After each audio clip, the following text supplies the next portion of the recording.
नमस्कार मित्रांनो, माझं नाव धनंजय पांढरे. मी रिलायन्स कंपनीमध्ये आरोग्य सल्लागार म्हणून काम करतो.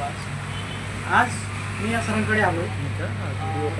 सरांना जाणून घेऊ की सरांना काय त्रास होता, अमृत घेण्याच्या अगोदर काय त्रास होता आणि अमृत घेतल्यानंतर काय फरक पडला हे त्यांच्या तोंडूनच ऐकूया.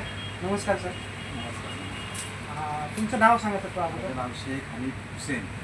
ओके. मी राहणार प्रॉपर मनमाडचा. सर्व्हिसच्या नात्याने मी पुण्याला आलो.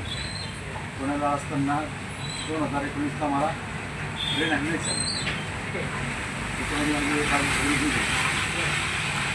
जवळजवळ हॉस्पिटलला 20 लाख रुपये खर्च केला. तिथे काय उभं राहिलं नाही, बोलू शकत नव्हतं, बॅलन्स नव्हता. साधारणतः मला 2022ला 23ला रियाज अमृत मिळालं. रियाज अमृत मिळालं त्याच्यानंतर माझा सगळ्यात पहिले जेवणाचं आहार वाढला.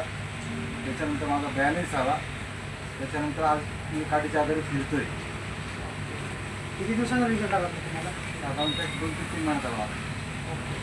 सरांना बघा मित्रांनो, सर उठू सुद्धा शकत नव्हते, एवढं त्यांचं परिस्थिती झाली होती. कारण पॅरालिसिस किती भयंकर होतं. त्यांचा हात पण उठत नव्हता, पाय पण त्यांचं खूप उठायला त्रास होत होता त्यांना. पण आज पूर्णपणे ते स्वतः उठतायत, स्वतः चालतायत. 3 महिन्यामध्ये पूर्ण त्यांना रिझल्ट आलेले आहे. आज ते स्वतः चालतायत. अशा पद्धतीने खूप जबरदस्त सरांना रिझल्ट आलेले आहे. इतरांना काय सांगणार सर? आपण नेहमी अवश्य घ्या, पण पथ्य पाळा.